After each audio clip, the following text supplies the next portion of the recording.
this sort of system, quick and easy mobile payments, captures that.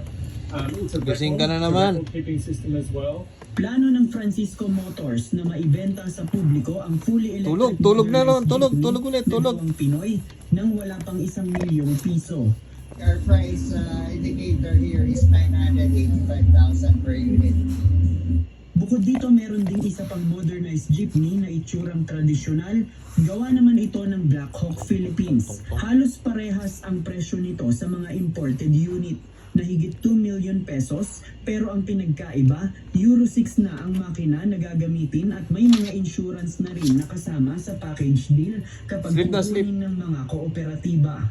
Ang aircon jeepney natin, Good girl. automobile na air condition. Sleep na, Meron din sleep. po siyang fire extinguisher as in case Sit. of emergency. Meron din pong isa sa Sit. ating sa driver's seat. Good girl. Meron din po yung LED dome lamp para sa, kasi minsan